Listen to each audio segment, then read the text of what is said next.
Ladies and gentlemen, welcome. See, you got two things going on. I just love Craig. It's just Cat and Craig. Um, got two things going on. Not only is this a new episode of HIAC Talk Radio, and not only has the humidity screwed my hair up so much that I'm actually wearing a hat. Um, this is our first video podcast. Hopefully, if anything goes through, okay. Our extra producer, Harry Barnett, will be putting this up on YouTube. And first thing that's going to happen is I'm going to lose about 30 pounds because that just doesn't cut it, folks.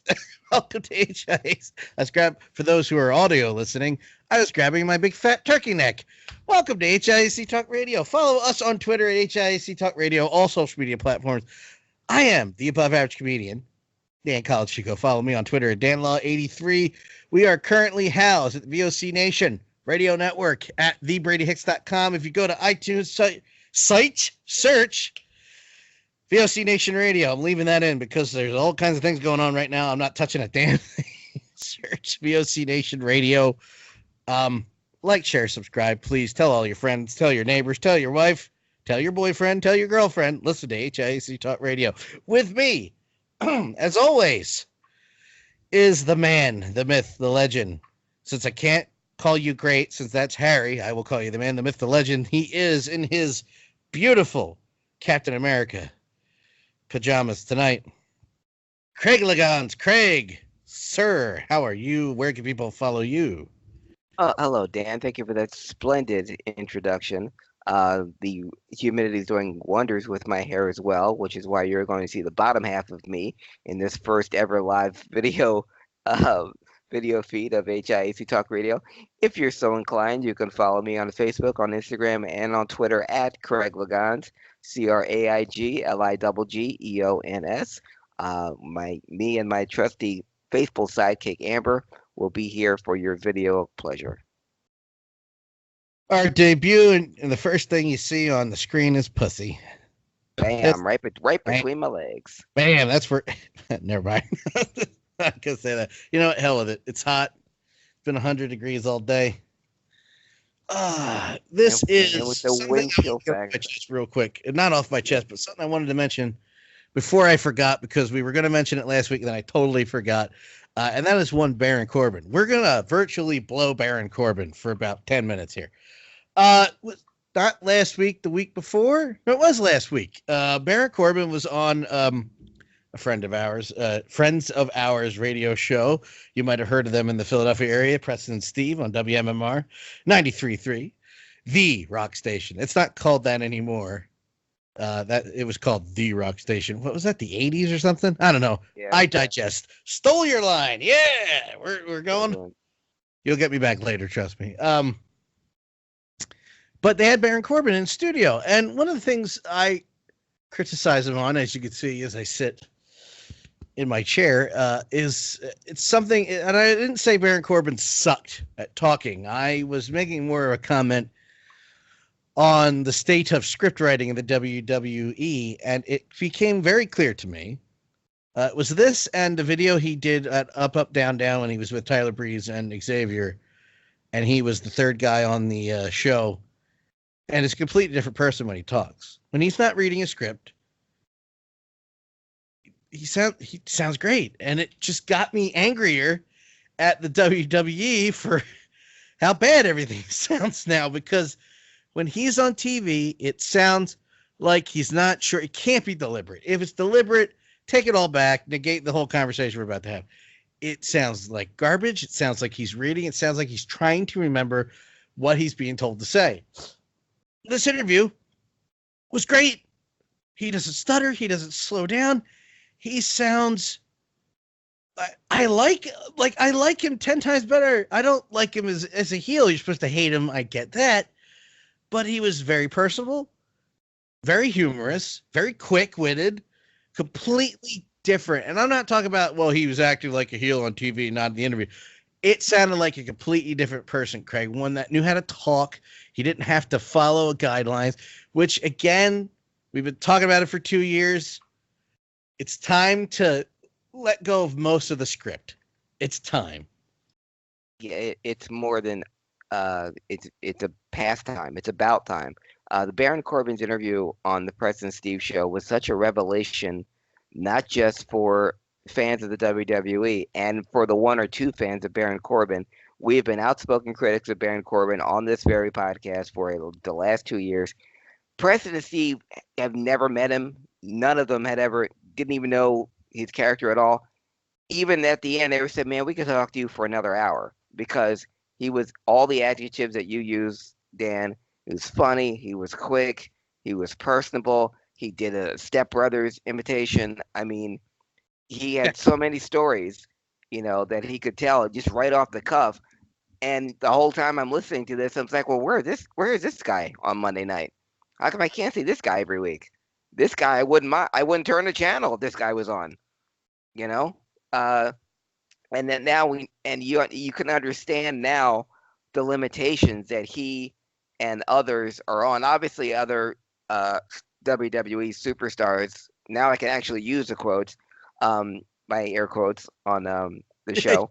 Now that we know which wrestlers are better on the mic, media trained, even when they have a script, they can follow it, they can sound off the cuff. We now know that Baron Corbin is fed stuff to say, and what makes his delivery so hard to take, and so his characters are hard to take, is because he's just playing the corporate chill, but just playing a guy that I've got to come out here and make sure you hit these bullet points and insult the audience and do that. But the Baron Corbin that was on, he was on Preston C, but he was also on 97.5, The Fanatic, our local sports show here in Philadelphia. He was on there.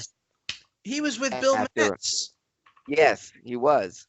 And I think he talked to Pancake too for somebody. But again, incredibly witty, funny, smart, glib, everything that Baron Corbin is not on Monday nights. And you really see how you feel that WWE is not limiting them, but not playing to their strengths. What made the WWE overtake WCW back in the day with letting their characters, letting their wrestlers find their own characters and letting them be themselves. Whether it's Steve Austin dropping the ringmaster and being Stone Cold, or the Undertaker actually incorporating his badass, motorcycle personality into his character, letting Dwayne Johnson become The Rock instead of Rocky Maivia. All that is what made the WWE so successful in the first place. They could do that with a Baron Corbin, or letting someone like Apollo Crews go, or bringing out something that or like what they're doing now with Ali, Mustafa Ali. His video vignettes are if he can keep that going and get on actual interview times, then you got stars on your hands. You have licenses to print money. And I think the Baron Corbin interview was like more of like a revelation than anything else. Well, if that guy is that fun and that witty on the who else is that way that we don't know about? And so even as a heel, some people could use the excuse, well, he's a heel, he's not supposed to be fun. You also don't have to be slow and stupid sounding. Yeah. If the villain doesn't have to be a bumbling idiot, and he comes off as that, and it's just not the case. Like it boggles my mind that the guy who's that well spoken is given that kind of a role. And the script, I'm over it. I'm over it. You can tell there's some people that are good actors and can do it, and there's some like Baron and Bailey who it's not. And this is nothing against either one of them. Zero.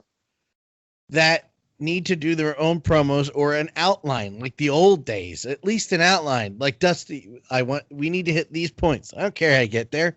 Yeah. And this, and this, throw it in there, get there. I don't care. But what do I know? Yeah, well, we see more of Bailey, more of herself now. It's a subtle change, but it gets more and more weight. Especially in the Alexa feud, and now with the Amber Moon. I know we may or may not talk about the pay-per-view later, but I thought that match with Alexa and Nikki would have been a great chance for there to be a heel Bailey, especially if they weren't going to change. They weren't going to have Alexa turn on Nikki. Then that would have been a great time for Bailey to turn heel, or at least Sasha, or for at least Sasha to come back. I mean, let's face it. There's been about 30 different times where Bailey would have made a great heel turn, and they just haven't. Yeah. Is it the John Cena thing where we need you here for this? I don't know. Well, let's talk about the pay-per-view. The pay-per-view in Philadelphia this past weekend, right after. I mean, it was a hell of a weekend. You had Evolve going head-to-head with Fight for the Fallen, which was kind of crappy because Fight for the Fallen AEW was a charity show. Mm-hmm. Both were very enjoyable. Evolve was a little bit more important in my personal opinion because it was a home thing, but I watched both at the same time. Wow, that was good. I didn't know you went both ways, Dan. Yeah. Oh boy, there's so much you don't know about me. No, but I watched them both at the same time. Okay. And it's a little hard to do, but you go back and check on the things you missed. Both were enjoyable shows. But admittedly, like most other people, no matter what they say, because I've seen tweets going into Extreme Rules, it was kind of like, it's gonna be okay. Yeah. I have 2 points here. It was a great show that blew expectations out the window. Yeah. You had a bunch of title changes, you had great matches, and it went by real fast. Yes. Now, at the same time I'm praising it, I do want to add the preface that we shouldn't have to praise that. They have the talent internally in the ring to do this every night and not put on what looks like a lazy show. Mm-hmm. And Raw has been real difficult. It's kind of going up and down now. It's getting a little better. They're finding momentum, but the last time I mentioned it, should be that hard for a multi-billion-dollar company. On the other hand, this show was great. You had 2 pre-show matches. Again, I'm going to throw out Bill Matz. Not throw out. I'll throw out his name. I'm not going to throw Bill Matz out. Bill's a good guy. We were having a conversation on Twitter where they announced the matches for the pre-show, and he was like, gee, it's almost like they want you to watch the pre-show. I was like, what a novel idea that is, Bill. I never understood why, of all the other things that you could complain about on the WWE network, the pre-show is that one that I would waste. Well, that's stupid to put on the pre-show. What does it matter? You paid for it already. It's $9.99. Shut up. Watch it or don't. With that being said, we have a new Intercontinental Champion, Shinsuke Nakamura, and of course, it wasn't as long as I would have liked it, but because I've seen both of these guys wrestle in person. Yeah. Tony Nese and Drew Gulak had a great match. The pre-show is amazing, and anybody, amazing. It was a good pre-show, and anybody watching that to be like, should I watch this tonight? Got good momentum going into the main show, I thought. Most definitely. And and you can't say Drew Gulak is amazing because that belongs to his brother Rory. Yeah. But the weekend build-up was great. Going back to the Evolve show, I've never seen the ECW/2300 arena look better than it did. I still can't believe that's the same arena. Yes, that's the bingo hall, folks. Everyone that watched the Evolve show, the Evolve pay-per-view, that's the bingo hall in the corner of Swanson and Rittner, and it looked amazing. The return of Paulie got a huge pop. Paulie said he was back home, got even bigger. Great wrestler. They said him. The fact that they're acknowledging that where most of today's WWE superstars came from Evolve, and they're showing their old matches and their old tapes. Brilliant. That's something that would be unheard of in the past for the WWE to recognize any other wrestling organization. So that was very refreshing to see. I guess the problem with that, the fact that Finn Balor and Nakamura on a pre-show and not on the main show, is what had people up in arms, and why an Intercontinental title match had to be the first match on a pay-per-view, especially when the two guys involved are two of the better workers in the company. But like you said, Dan, you're going. They're on the show, so doesn't matter when it is, and it further fueled the Kevin Owens Shane McMahon feud, or the Kevin Owens point as to all the people that aren't on the pay-per-view, and instead Shane McMahon is on there. And it still, everything that Kevin Owens is saying, and which is, I don't want Kevin Owens to be a face, because Kevin Owens, if ever there was a natural heel in professional wrestling, it is Kevin Owens. But he's making such valid points now, and because of the disdain that all of us have for Shane McMahon anyway, it's easy to cheer for Kevin Owens, especially in this particular feud, because he makes such a solid point about Shane McMahon shouldn't not be on TV and taking as many opportunities and TV time away from the actual professional wrestlers in the back. It had great momentum, that promo into the from SmackDown into the pay-per-view, because I will make the comparison. It was like old Stone Cold. It was like CM Punk. Yeah. Now, to add to that, I think he can get away with it even as a heel. Because if you go with the Stone Cold, he's not really a good guy, but he's also not a bad guy. Yeah. He could still be the prick that he is, Mm-hmm. and still make no changes to his personality and still have it work. Yeah. I mean, they were telegraphing it with him doing the stunner. I mean, what else? Yeah. Jesus Christ. And Shane kind of missed it yesterday on Tuesday, the stunner. Well, it's a tweet I saw. Remember in the days where Linda was the worst one to take the stunner? Yeah. More. Well, and good point. And Steve Austin has always said the person that he loved giving the stunner to the most, because he took it the best, was Shane. Yeah. He said, I love giving it to Shane more than anybody. Even though Rock would do the somersault and flip, he said Shane would always sell the hell out of it. That's what I love the Rock about those matches, is even if face or heel, Rock, it looked like Rock was shot in the chest with a shotgun at close. Yeah. At point blank range, and he just went flying. It's just so amazing looking at that. Yeah, they sold it. And I'm going to say this right now. I've been waiting 4 days to say this, and I'm saying this right here on our show, on HIAC Talk Radio, because I've derided this man with good reason. Oh, I know it's coming. My opinion. I know it's coming. But the opening match on Extreme Rules right here in Philadelphia, and glad they got it out of the way first, because I really did not want to wait 3 hours to see this. Shane McMahon and Drew McIntyre, who is being wasted week after week against Roman Reigns and The Undertaker.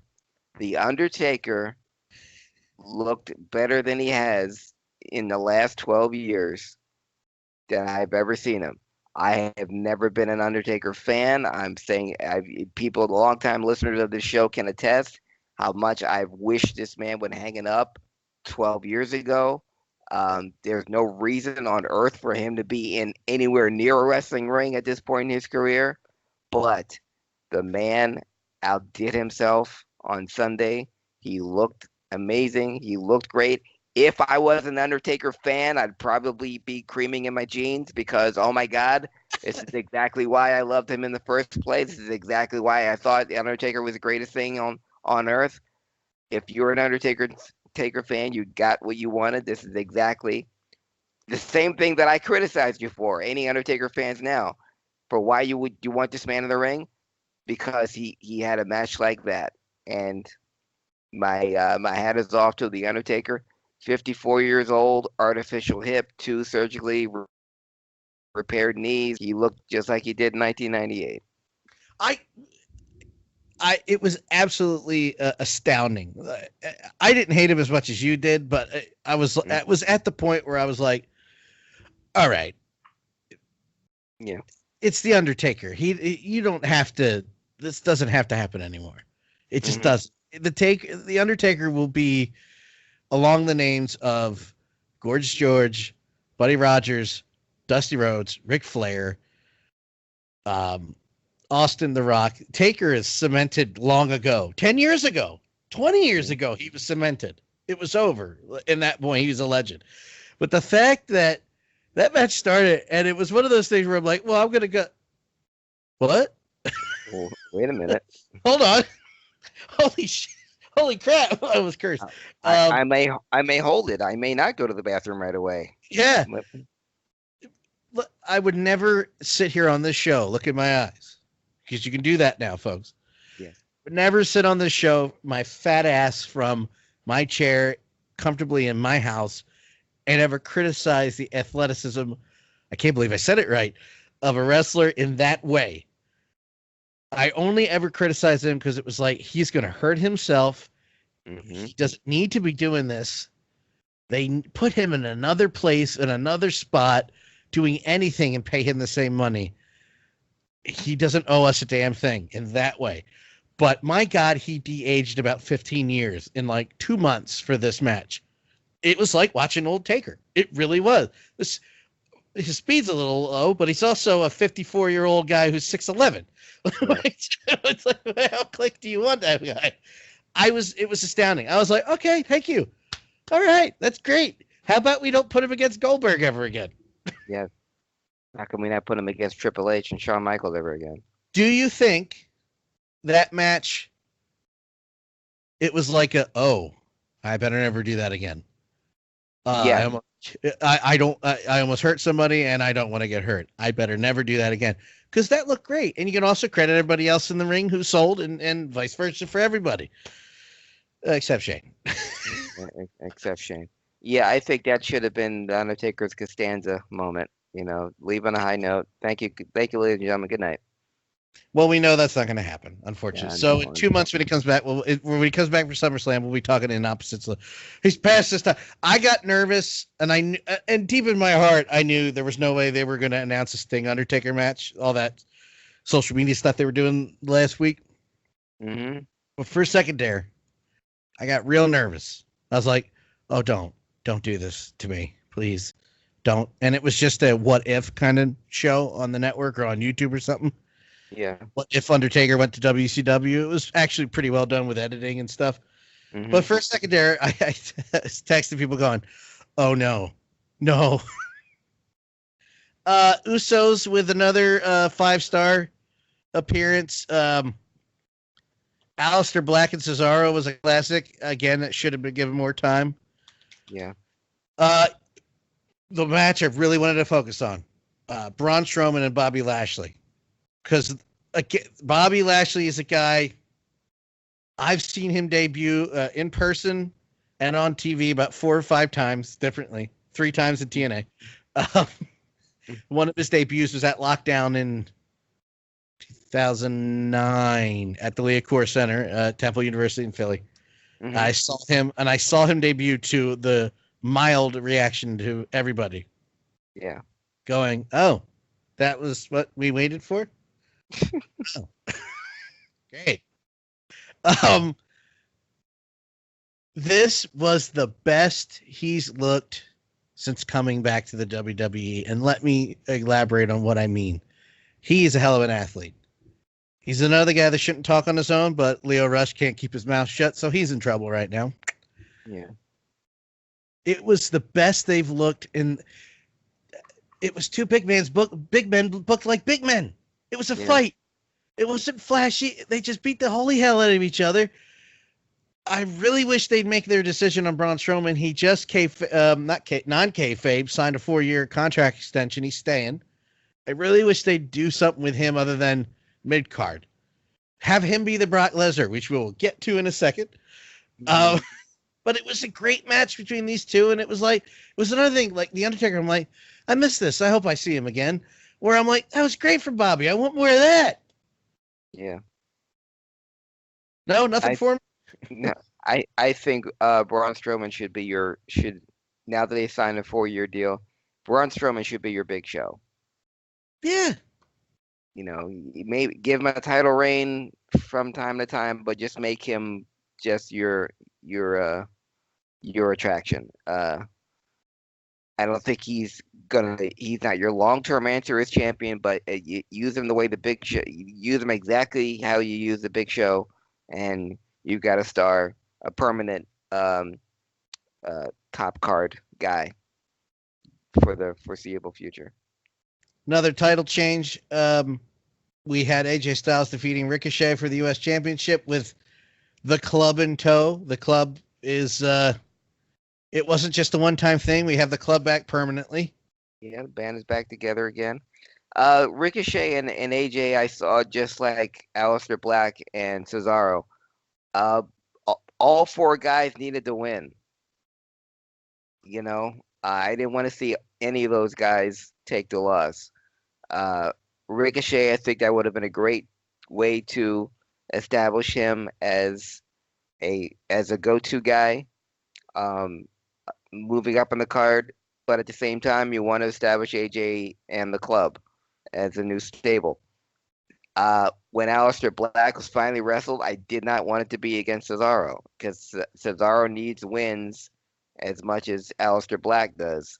And they put on a great match, and they put on another great match on Monday. But I didn't want to see either one of those guys. Neither one of them should have taken a loss. But obviously, Aleister needs him more than Cesaro. But it still bugs me to see. And but Ricochet again acquitted even in a loss is still you put the guy over. So I'm proud of all four of those guys, but I didn't want none of those guys could afford a loss. So that's the thing that got me. Ricochet will be okay though. I think. Yeah. Mm-hmm. I hear you though. It did add a little intrigue. I'm like, why AJ Styles again? Well, at least it'll be interesting. Yeah. We come to Kevin Owens beating Dolph Ziggler in about 17 seconds. Why? Why not? Yeah, another guy you're wasting. Well, it's like I don't know why the match happened that way, but I think they're trying to telegraph Kevin Owens as I'm going to say it, Stone Cold Kevin Owens. Kevin Owens is going to be that guy. Okay. And maybe somebody was hurt. I don't know why the match happened the way it did, but in the storyline that happened from Tuesday to the pay-per-view, I understand why he was so mad. He was like, boom, dude, I don't have time for this. Mm-hmm. You know what I mean? Yeah. And again, another great Mike moment on Tuesday, the following SmackDown. It was great. Yeah. And we have, surprisingly, in a good way, and I meant the finish was surprising because I was sure Samoa Joe was defeating Kofi Kingston. Going into the show, I was like, oh, Joe's going to win the championship. But after all the other title changes, I was like, you try not to think about that as a guy who's watched wrestling for almost 30 years at this point. It's like, all right, don't think like that. Just enjoy the show. But of course, my mind was like, well, they're not going to switch the title now. Look at all the other changes that happened. And I was right. That's probably not why, but Kofi Kingston in a great match, retained. And then we get to the end where you had a very entertaining mixed match. Winner take all was the word I was looking for. Seth Rollins, Becky Lynch, Baron Corbin, and Lacey Evans, just to have at the end of the night, the Beast leave the arena with the WWE Championship, the Universal Championship. The title matches, what did you think, Craig? I, like you, Dan, wanted to see Samoa Joe go over, and when he didn't, what I then wanted was for Brock Lesnar to take the belt off of Kofi Kingston. Because because that would have made more sense only because it would taken the heat off Joe. And it would have put Brock back on SmackDown where he began. And because SmackDown's moving to Fox, what better way to have, to go forward momentum than have Brock be your champion of SmackDown heading into SmackDown on Fox. And only just because we've seen Brock and Seth before. And if we've seen Brock on Raw for the past, or hold Raw hostage for the last 2 years. Why not have Brock go over Kofi? And since you're booking Kofi as this, beating everyone, retaining his title, and pinning every single challenger he's had since WrestleMania, the one guy that can beat him, why not be Brock? When it didn't happen, it just made me feel for Joe, because this is Joe's third straight pay-per-view main event loss, his third straight title loss, I think so. and Yeah. on pay-per-view, and so now Joe is just the guy that can't win the big ones. Where, in my opinion, Joe, if not Joe, then Bobby Lashley should be your Brock Lesnar. For in the absence of Brock Lesnar, so it should either be Samoa Joe or Bobby Lashley as your unstoppable heel. But it didn't work out that way. I was as surprised as anyone when Brock beat Seth, because again, we've seen this. And on Monday, when they had the cross brand promotional superstar championship scramble battle royal with the same people in there, and again, Seth wins, and it was either going to be Seth or Roman again, which we've seen. Why wasn't Drew McIntyre in there? I don't know what I don't get why they're wasting him with Shane. I don't. It's not progressing fast enough. No. Even in these days, even in today's 24/7 coverage of the shows, it's not moving fast enough. Like, okay, now what? What are you doing with him now? We've seen what happens when you wasted him before. I am concerned about what they're doing with Drew. I'm trying to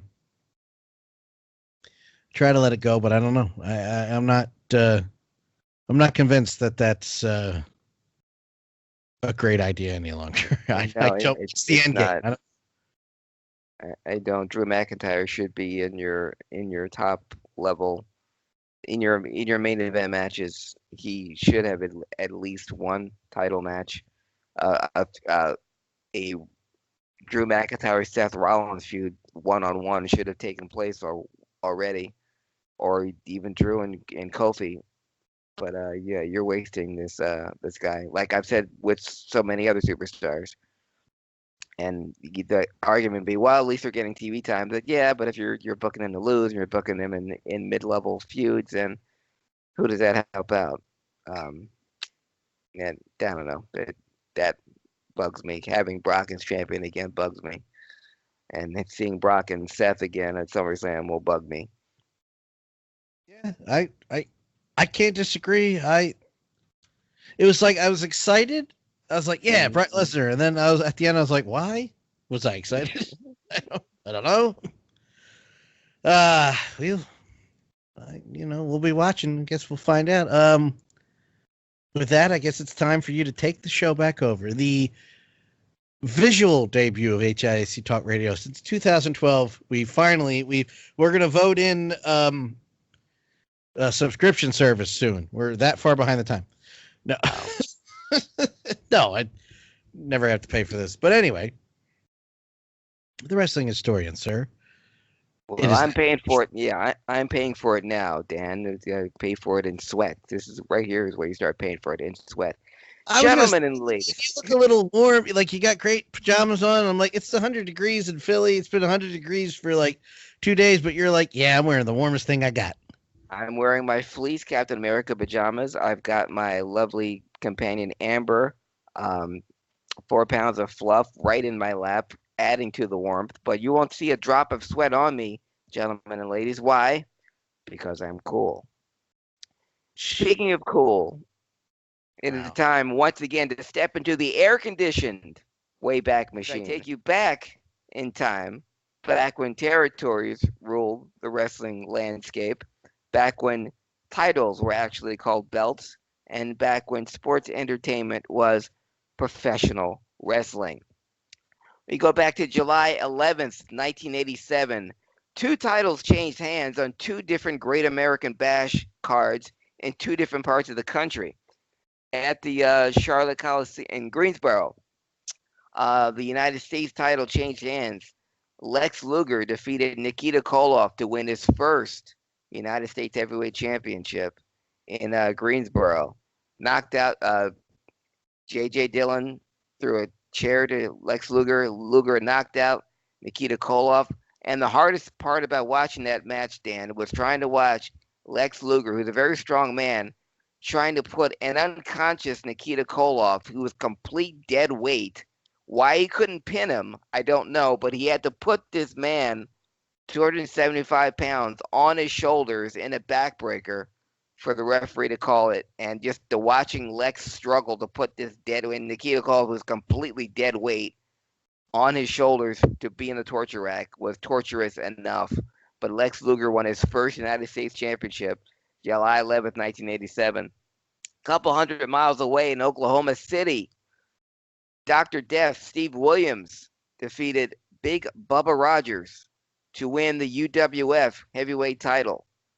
Dr. Death Williams would become the fourth and final UWF heavyweight champion, because UWF would be absorbed by WCW and that title would be obsolete.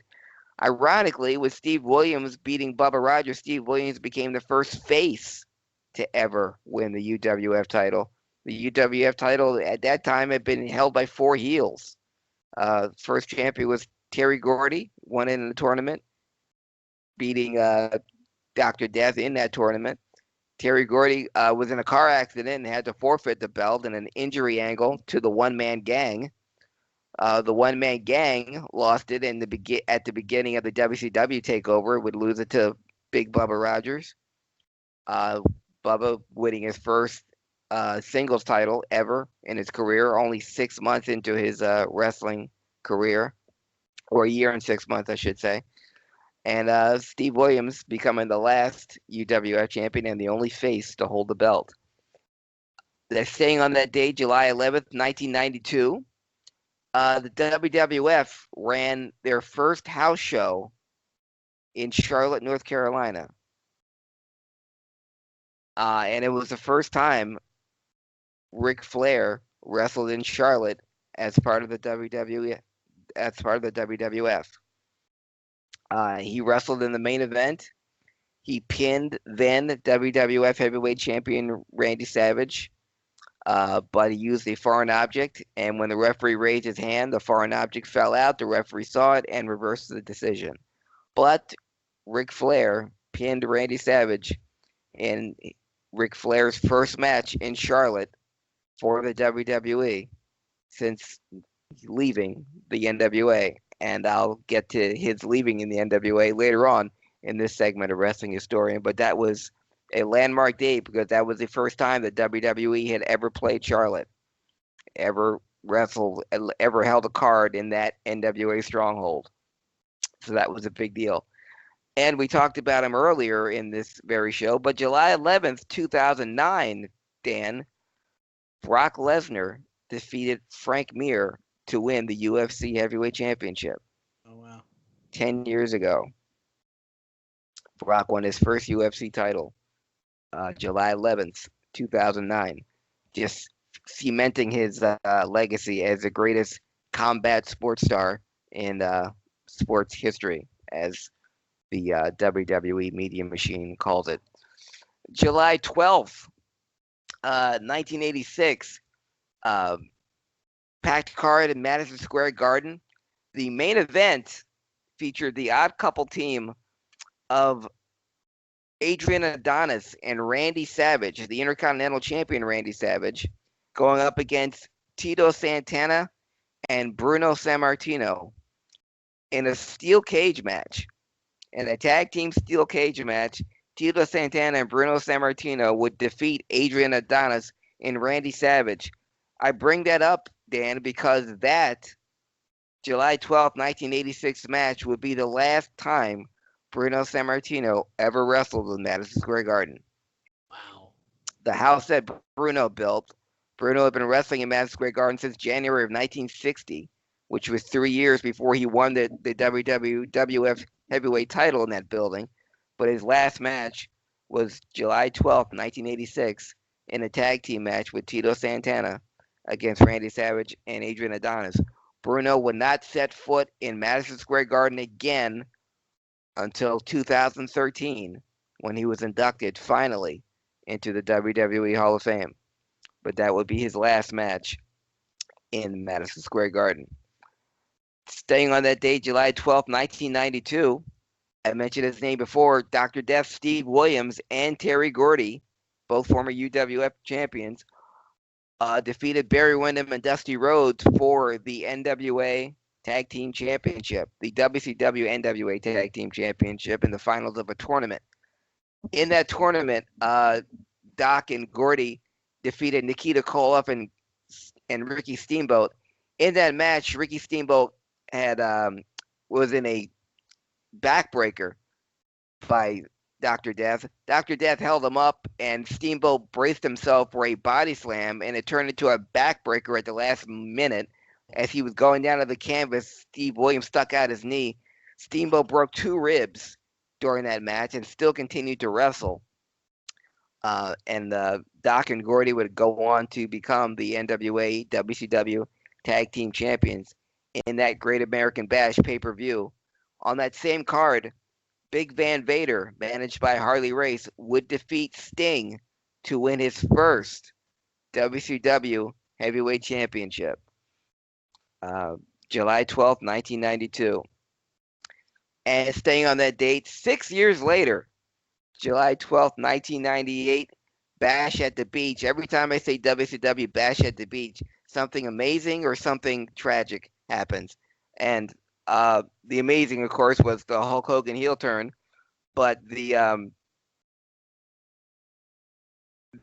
tragedy happened July 12th, 1998, when Diamond Dallas Page teamed up with Karl Malone to take on Hulk Hogan and Diamond Dallas Page. I thought it was all right.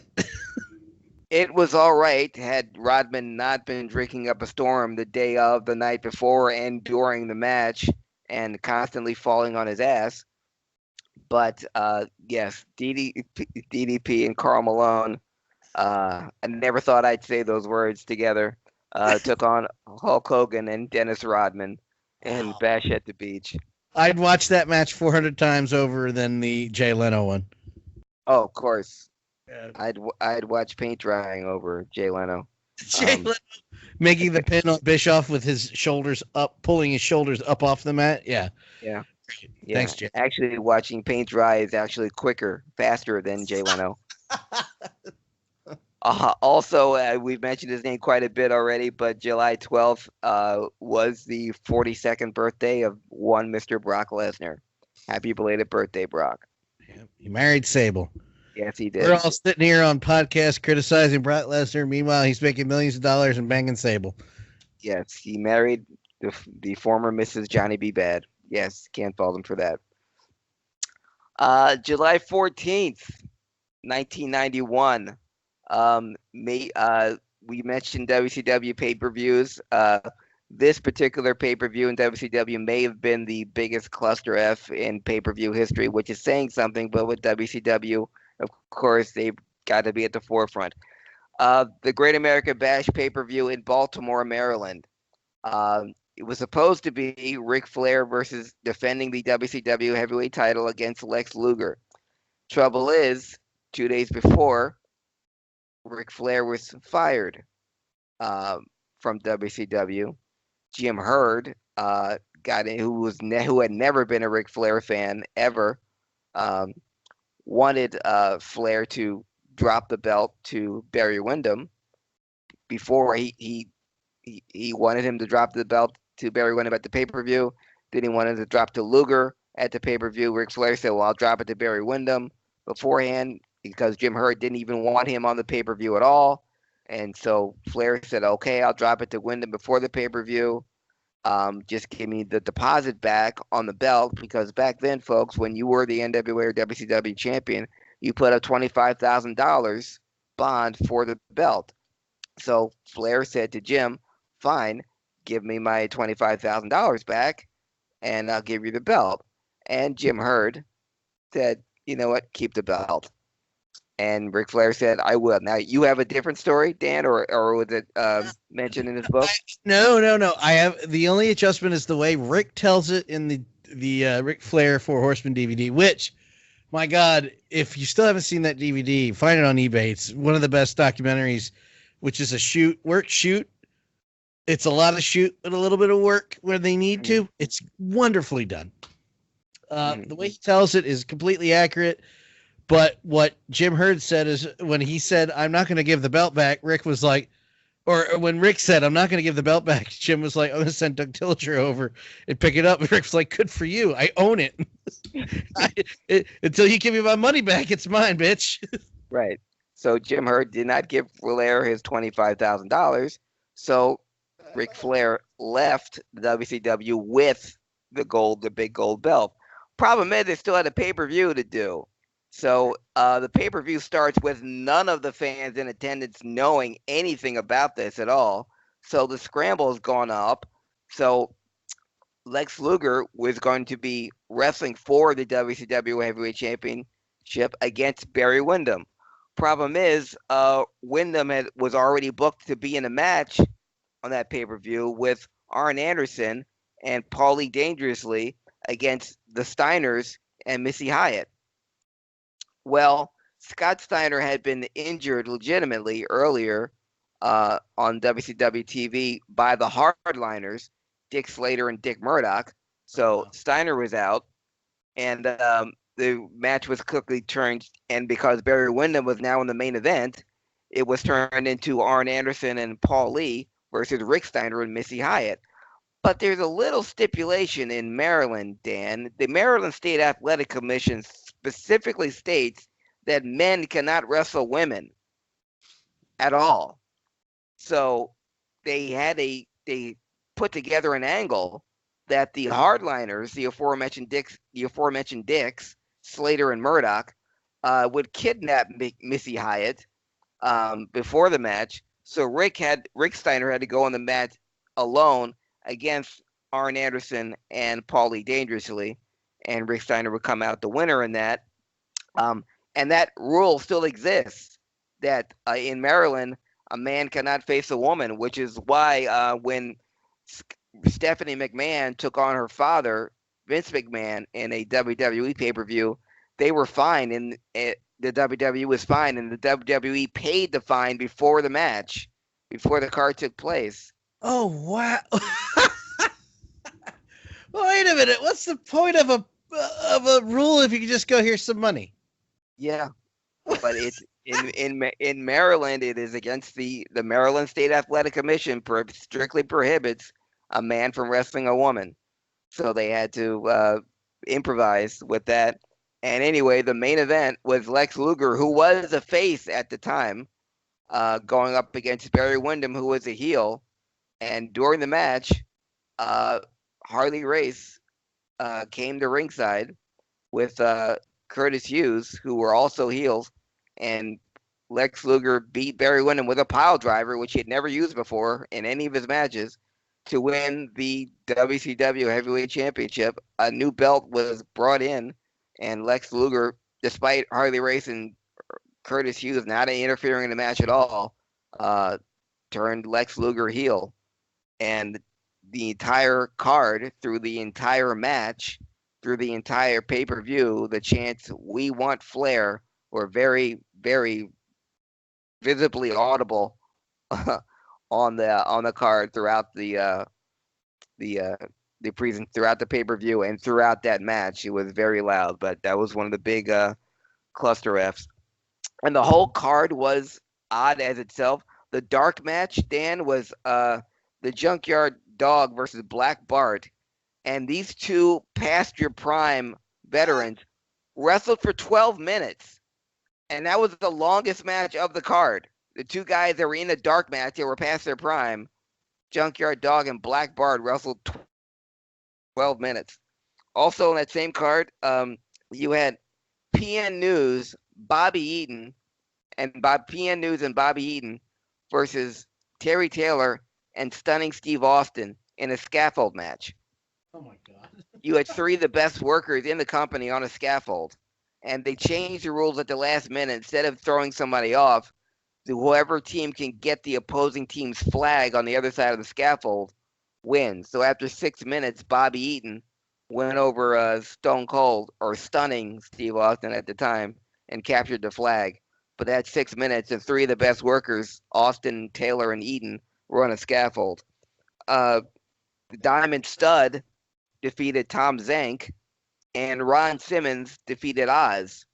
So that was the first paper. Those were the pay-per-view debuts of both Kevin Nash and Scott Hall.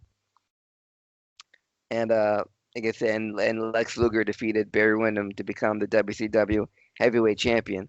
As odd as it was, the NWA was still in existence, still recognized Ric Flair as a World Heavyweight Champion, and they did even when Flair was in the WWE with the big gold belt.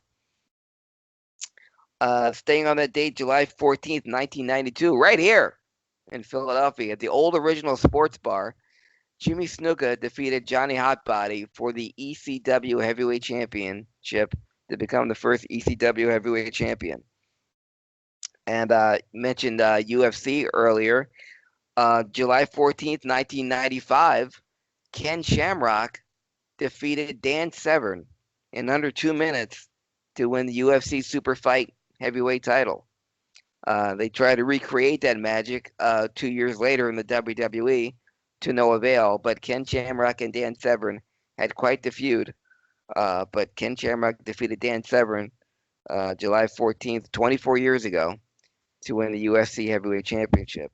And staying here in Philadelphia, July 14th, 2013, the Money in the Bank happened in Philadelphia, and the winner was one of the most we're talking about beginning of this podcast, Dan, about superstars that are underutilized, underappreciated.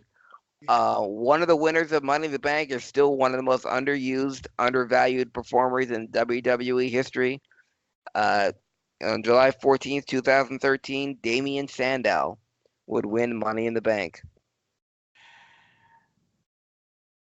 Yeah. I just heard, I heard the other day that he was actually coming back, and it just brought up all those other, just all the memories of watching him and seeing how good he was and how he was almost more over than The Miz, and then that split up, and then nothing happened with it. And it was none of his fault. It just still, what a waste of his time and mind. Really. I always put him and Kennedy in the same category. Two guys that were just super over, that the WWE could have done a lot with, could have made a lot of money with, and just fell flat. Also, belated happy birthday. I didn't know these guys were born on the same day, on the same year, and they share the same birthday. But happy 48th birthday to, oh my God, Joey Styles and Bubba Ray Dudley. No. Have the same birthday. They have the same birthday, and they both turned 48. July 15th, 1967, in San Francisco, the NWA United States Heavyweight title, United States champion, the San Francisco version, Ray Stevens, pound for pound, one of the greatest workers of all time, defeated WWF Heavyweight champion Bruno Sammartino by countout. After that match that Stevens won, he declared himself the WWF Heavyweight Champion in San Francisco. But the WWF rules state that a title can't change hands on a countout. But Stevens, still in the West Coast, proclaimed himself as a world champion. But that, for what I understand, was the first and only meeting between Ray Stevens and Bruno Sammartino. That was a fantasy match of mine. July 15th, 1983, was a what could have been. In July 15th, 1983, there was a tournament for the Missouri State Heavyweight Championship. The title was vacated because Harley Race had defeated Ric Flair to be the NWA Heavyweight title, to win the NWA Heavyweight title, so he had to vacate the Missouri State Championship. Fans and listeners of this podcast, for those of you who don't know, the Missouri State Heavyweight Championship was regarded as the number 2 title in the NWA. Yeah. The winners, the winners of Missouri State Champion, if you were the Missouri State Champion, for all intents and purposes, you were next in line to be a world champion. The NWA headquarters were in St. Louis, was in St. Louis, Missouri. The Missouri State Champion was seen as the face of the NWA, the guy that if you can carry the Missouri State Champion, you are perfect world championship material. Harley Race, Terry Funk, Jack Briscoe, Bob Backlund, Kerry Von Erich all held the Missouri State Championship. Ted DiBiase was another one because you were looked at as a future NWA champion. Well, in this tournament, to crown a new Missouri State champion, the semifinals were Ric Flair defeated Butch Reed, and David Von Erich defeated Blackjack Lanza. In the other bracket, Crusher Blackwell and Hulk Hogan went to a double countout. Had Hulk Hogan won that match, his next opponent would have been Ric Flair. Oh. So that would have been the first time, July 15th, 1983, that Hulk Hogan would have wrestled Ric Flair. But it would have been on NWA soil for an NWA title. The finals of the tournament, though, turned out to be Ric Flair defeated David Von Erich for the Missouri State Championship. A title that Flair would later drop to David Von Erich because, as we know, later on that year in 1983, Ric Flair would regain the NWA heavyweight title in the first Starrcade later on that year, in November of that year, 1983. But if not for a double countout, Hulk Hogan would have taken on Ric Flair for the first time in 1983. Wow. Staying on that date, speaking of what ifs, or July 15th, 2002, Monday Night Raw in East Rutherford, New Jersey. The main event that night was a weird bedfellows, or strange bedfellows. I said before about Bruno Sammartino teaming up with Tito Santana to go up against Randy Savage and Adrian Adonis. Well, this particular Monday Night Raw, the main event was Brock Lesnar and the then undisputed champion, The Undertaker, taking on Intercontinental Champion Rob Van Dam and Ric Flair. Wow. Brock and Undertaker would win, but then Brock would turn on The Undertaker and give him the F5, setting up their SummerSlam battle. But that particular Monday Night Raw was best known for the debut, and this is on TNN, mind you, not on USA, not on the CW. Monday Night Raw on TNN did a 3.8 rating for the debut of Eric Bischoff. Oh. Wow. And the go ahead. I was gonna say, and he's back again. And he's back again, but he made his Raw debut July 15th, 17 years ago, and it was done undercover. He didn't show up till 8:45, and he was in a limousine in the parking lot when the show began. So most of the wrestlers, the ones that had a problem with him, namely Ric Flair, namely Booker T, didn't know that he was on the show until he debuted on stage with Vince McMahon at Raw, and it was done on purpose. But that was Eric Bischoff made his debut on Raw July 15th, 2002, and I must say that's still a surreal moment for me because that's something I never thought I'd see. July 16th, 1988, one of the darkest days in pro wrestling history. Thanks to the wonderful, amazing documentary series, which I thought would get an Emmy nomination, but it didn't, Dark Side of the Ring. But July 16th, 1988 was the death of Bruiser Brody. It was the murder of Bruiser Brody. The murder of Bruiser Brody. It was a hit. Yeah. Murdered by Jose Gonzalez in a shower in Puerto Rico. Stabbed to death right in a shower in a room full of wrestlers. Among them, Tony Atlas, Dutch Mantel, Savio Vega was there, um, and he walked Jose Gonzalez, threw away the knife, the murder weapon, picked up his car keys, and walked out of the building. And this was before the card in Puerto Rico. Tony Atlas screaming at somebody to get help, yelling at the police officers to do something. The police officers didn't speak English. Tony's yelling at his other Puerto Rican wrestlers to please translate, help the man. Bruiser Brody, after being stabbed by Jose Gonzalez, laid on the shower floor for 25 minutes before help finally arrived to take him to a hospital, um, where he was operated on. And people still say, had he gotten the proper treatment, had he even been at an American hospital, because there's such a language barrier, it would have saved his life.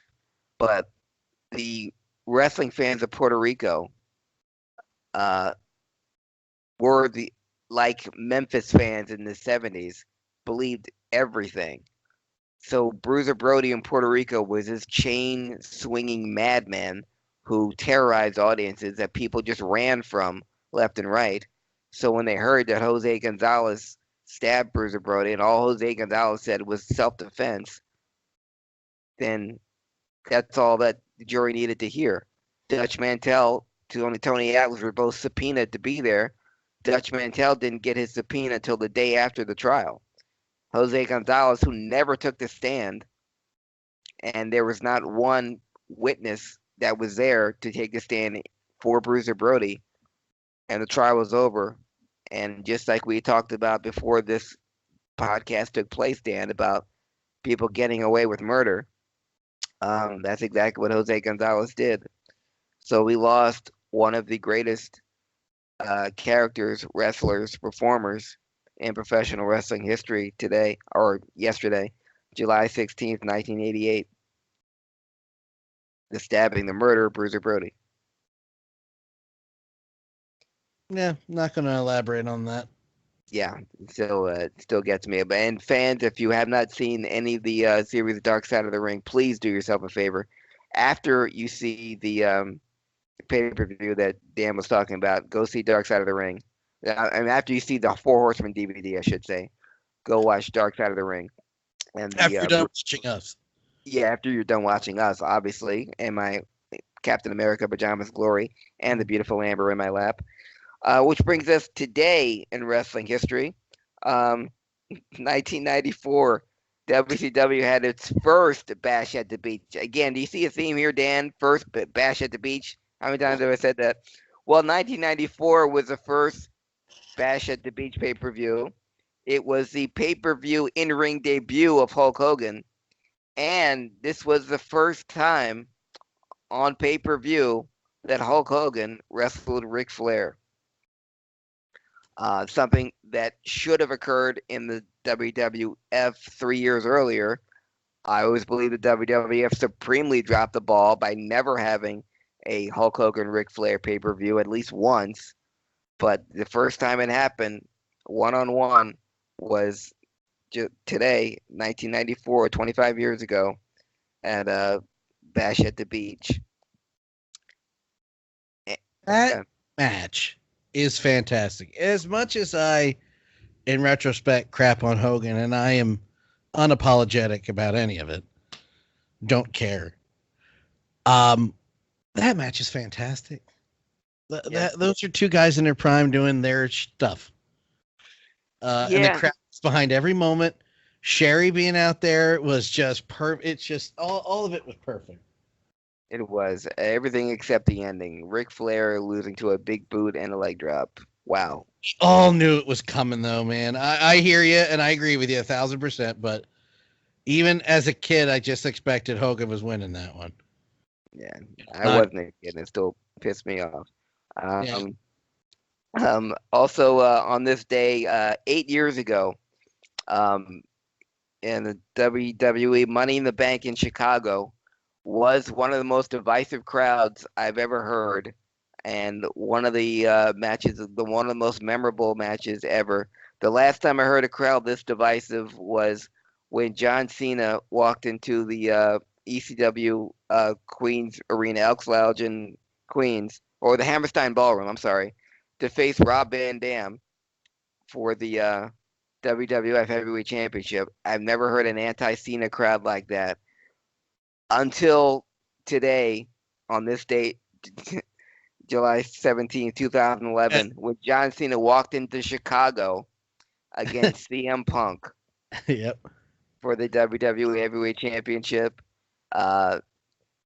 When Cena had the STFU on Punk, Vince McMahon wanted to ring the bell just like he did against Bret Hart and Shawn Michaels, and John Laryngitis said no. John Cena got up and yelled at Vince, "Don't stop the match, let it go." But he turned around right into a CM Punk go to sleep, and CM Punk, as he predicted he would, won the WWE Heavyweight Championship and left the company. That was for my memory, that was the last time I remember being actually like stunned. Like, what? Wait a minute, what happens now? I don't. Yeah. It hasn't been that for a while. Yeah, I was ecstatic. I thought they really, again, speaking of drop the ball, they should have had Punk hold the belt for at least another month. Sure. Go and make appearances with the belt, claiming himself to be champion, and no, they couldn't even hold out a week. I mean, the week that he was champion and saying he didn't work for the company anymore, doing personal appearances, Colt Cabana was at ringside with Punk in Chicago for that match. But yeah, that was one of the most divisive crowds I've ever heard. Again, the common denominator, John Cena. But a great match between those two, and CM Punk came away with the WWE Heavyweight Championship, and one of the most memorable pay-per-view moments I can remember. But the most important thing that happened on this day, Dan, pretty sure you took off from work today because it is a holiday in the Calachico household. But we want to wish a happy 44th birthday to Dan's future ex-wife, the lovely, the delightful, the Daphne. I was not able to take off from work today, and I will give her a call later. Dan, do you know where she was born? And being the ultimate Daphne fan, Wiesbaden, Germany. Yes, she was a military brat. That's right. And Okay. she was in Germany, and yeah, come on. Come on. Daphne was born. I can tell you what kind of. Never mind. Okay, I'm just a guy. That was not where you think it was going, but we're gonna stop anyway. I big Daphne mark. So yes, I know where she was born, and okay, you know how she was born, and you know all the. I do know how she was born. I think I have an idea how she was born. Yes, you know how she was conceived and all that. Okay, can't be too sure about that, but I'm fairly certain I know how she was made. And that, my friends, is the wrestling historian. I know how I was made. Oh God. We're gonna end it there, folks. I'm sure this is I'm sure this will be a good test of it, what we're going to be doing in the future. This is our first shot at the video podcast part. The rest of it will go as it always has. And I thank you for being patient while we test out this new thing, and Harry for editing and put it together. He wanted to do it. He yelled at me when I posted a link to the podcast and there was no video with it. He actually typed to me in all caps and asked what the F. So I was like, all right, man, I don't want to do it. He goes, I'll do it. I'm like, okay. So we'll see how it turns out. I appreciate everybody listening. It's been a long day. We're going to end it there. Craig, what do you got coming up? Where can people follow you, sir? One of the things I have coming up is I do another podcast, Dan. I don't know if you mentioned it. It's called Comic Book Gurus. If you could tell by my pajamas that I'm a big comic book fan. Yeah. And we're having a screening tomorrow here in Philadelphia of the new Epix TV series Pennyworth. It's the stories of Alfred Pennyworth, obviously the butler of the Waynes before he became employee of the Waynes, Thomas Wayne, and later Bruce Wayne. He was part of the British Secret Service. It's a 10-episode series on Epix, and we're having a screening of the first episode tomorrow at 7 o'clock. We got 25 tickets to give away. We have a few left, so listen to the other pay-per-view after you finish listening to this one, obviously, to get the trivia question. And if you get it right, you can win tickets. And you're in Philly, and you know how to get to the Ritz 5 at 7 o'clock Thursday night. Then you can join me for a screening of the Epix TV series Pennyworth. And where can people find the podcast and you online? They can find the podcast on WMMR.com or on iTunes or on Google Play called Comic Book Gurus.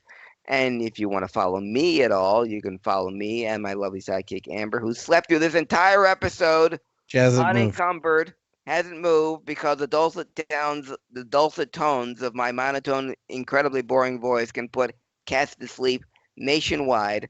But if you can sustain that, you can follow me on Facebook, Instagram, and on Twitter at Craig Ligons, CraigLiggeons.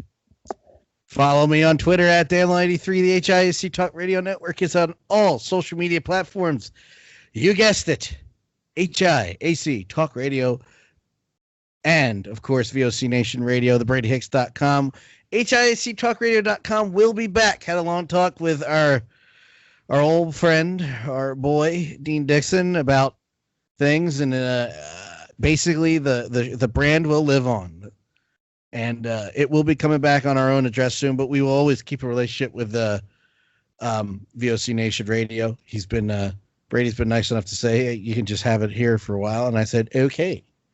So just keep an eye out on all social media platforms for that information. For Craig Ligons and Amber, hopefully Craig will see more of your face next week.